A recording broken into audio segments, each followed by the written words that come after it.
You do the intro. Let's get it right. Let's get right into it. Come on. I don't do the intros. You do the intros.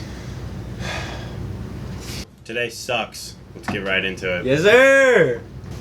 It's the obvious. Manchester City, 4-0 over Real Madrid. Okay? I can't tell you how happy I am as a City fan. What this means for the club, this is probably the biggest game. This is the biggest game ever at the Etihad. This right here. For sure, without a doubt, this was the biggest game at the Etihad in our history.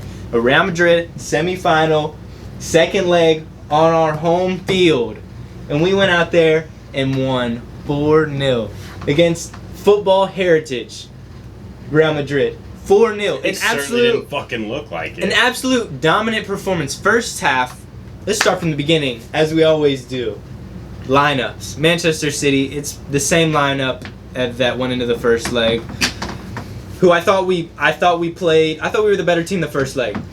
Obviously, at the Bernardo, that's not the easiest place to get a win, no matter even if you're the better team. It's Real Madrid. We fought hard, 1-1. It is what it is. We come to the Etihad, though. We've been playing out of our socks at the Etihad for I think like 25, 30 games or something like that. We haven't lost in a row or something like that at the Etihad. Anyway, Real Madrid's record coming into this against English teams in European competition was like 8 wins and 1 draw with like a 30-goal difference. So that's also something to take into consideration. It's Real Madrid. It's a semifinal. It's the Champions League. There's always a chance. It's even if somebody would say we were the favorites going to this game, they always had a chance. They're the clear favorites. I mean, you have 105 years combined between the 3 midfielders. Of course you're the fucking favorite. I mean City were the favorites. Are you?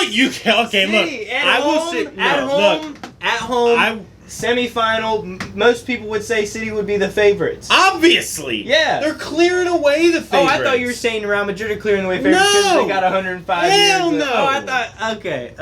No. Misunderstanding. City were the clear favorites. If they wouldn't have won this, it would have been a catastrophe. Okay, it would have been a catastrophic failure for a team that has been put together for the last 10 years under cooked books, under the best manager of the last 10 years. I mean, just everything that could have gone wrong for Real Madrid today did go wrong.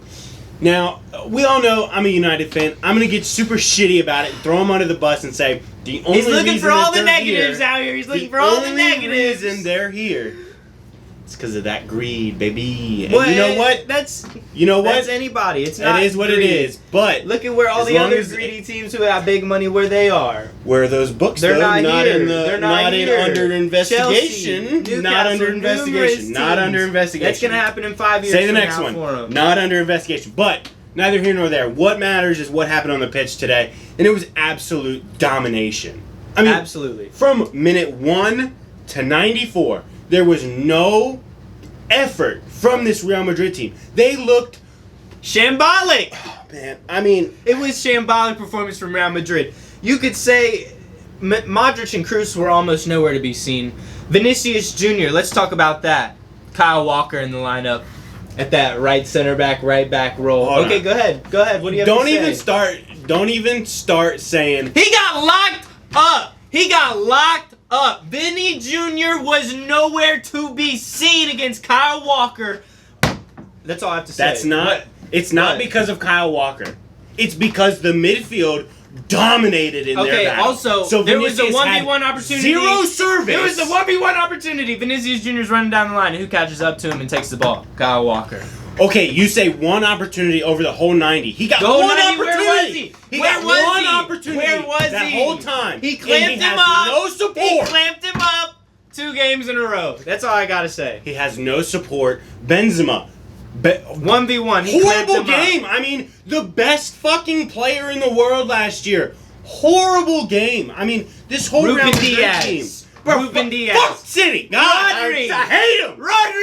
Rodri absolutely dominated today. The game plan best midfielder in the world. No. Defensive midfielder in the world. There is a Brazilian man. Anthony Martial. 5.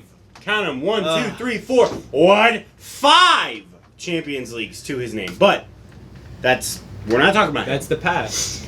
Talking about right now. I mean, he's still playing right now. Talking about right. I mean, okay, yes. But I mean, he's the best defensive midfielder left in the Champions League. I'll give you that. Okay. But that's neither here nor there. We saw today he was the best player on that pitch, in my opinion, because of the link that he is from defense to attack. He's there to sweep up. He is everywhere, immaculate in that role. And I fucking hate John Stones. I think he's a trash center back. I think he's overrated. He's probably not as bad as I think he is. But he's probably not as good as what City fans think in another system. Another great performance. But consistently great performances all year. What more can you ask from him? He did good today. Where do we give him his flowers? Finally. I am about to fucking chew my own lip off trying to say this because I don't want to, but he had a good performance. Yes. I will give it up to him. That whole City team dominated. From John Stones, a center back, goes into midfield playing against Luka Modric, Toni Kroos. We have to put that into perspective. That wasn't them. Valverde. That was literally an imposter with their faces on. I'm 100% convinced there's some kind of conspiracy theory or something. That was not the Real Madrid that we know. You cannot tell me. They definitely had an underperforming 20% possession in the first 45 minutes. I think I want to say 20. I do want to say Real Madrid have their. I feel like their lackluster approach caught up to them today. Yeah. City moving the ball. We're at home. I think that has a huge factor. Pep cheering the fans on every single shot we take. Because he has every single anything. No, stop. Everybody getting hyped up. Overall, just absolute scenes at the Etihad. I mean, you couldn't ask for more from the fans, from Pep. Like the team, we're fluid. We were on the front foot from minute one. It was say that fast. Yeah, front foot from minute one, and I just think that their lackluster approach was it was too much, and we're moving the ball around, classic, old Barcelona style. But this Real Madrid wasn't there to keep up with that. They weren't on the pitch today. It seemed not like you were saying. It wasn't the same Modric we've seen in Kroos. They just looked a bit tired. They even had a rest last week in La Liga, I'm pretty sure. Valverde, one of the best up-and-coming players in the world. Man-marking Gundogan at the beginning of the game. Literally one of the top midfielders in the game in general, not just if you're narrowing it down to young players. Just a great player. Terrible. Just absolutely terrible. That whole midfield today, horrible. We want to give a shout out also. I want to give a shout out to Ancelotti. You want to give a shout out? Ancelotti. No. Hold on. I didn't know where you were going with that. My boy Ancelotti. We want to give a shout out to Ancelotti. No, what I'm saying is he's starting Rudiger. He didn't start Rudiger. Rudiger is quite possibly the best center back in the world, in my opinion. Possibly. Maybe not. But he's one who's going to keep up with the Haaland the best. He's big. Yeah. He's a fucking huge. He's a presence. Like he's aggressive. He's aggressive. He's exactly very fast. The modern athletic. Day center back. He's exactly what you want. And Militao is all those things as well. But I don't think he has the aggression or the physical presence Rudiger does on Haaland. And you could see Haaland in the first half. He didn't score, but he had two amazing headers. Courtois at the beginning of the game held him in there. Insane. He is the best goalie in the world, bar none. He puts the ball into Bernardo. It's immaculate. The first goal, Bernardo slots it in. You could see it. The play developed. It was amazing. I was on my feet. Terrible defending. 1-0, and then the second goal, Bernardo Silva. Big game Bernardo.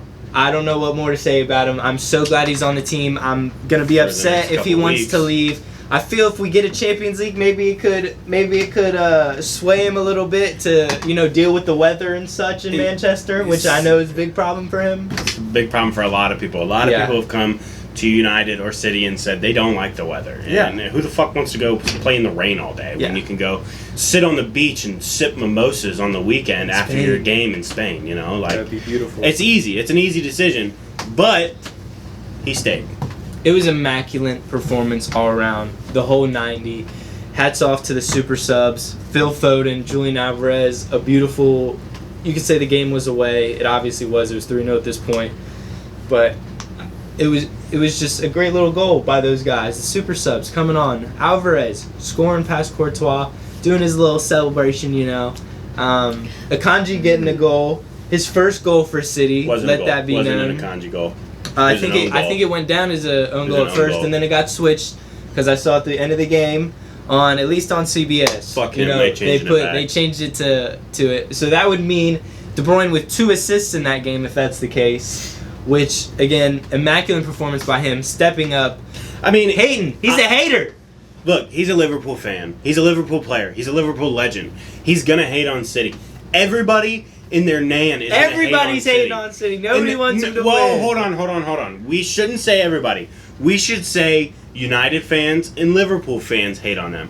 It seems like nobody in the Premier League wants us to win. No, that is not what I've seen on Twitter. That is not what I've seen on Talk Sport. These shows that we see, these pundits talk about all these different things, and they're just so in love with City because they're an English team, and they want an English team to win the Champions League. Come on. Big fucking deal. You should not want, as a rival fan, as a fan of the Premier League, you should not want another team to win the Champions League. Fuck them. I don't care if it's Aston Villa. I don't want them to win it because that's our league. You don't want your teams from your league building that experience, building that club up. You don't want that to happen. We're going for the treble! I want to give this plea before we wrap this video up. To every United fan, player, supporter, everybody. If we lose, I will kill myself. Alright, that's it. We're done. We're going to be back next week for the Premier League video. Hopefully it's a Manchester City wins the league video. That's what I'm hoping for. It'll be the first title, the Premier League title. It's the most pristine trophy to win, in my opinion. Insane. So hopefully we come at you with that next week.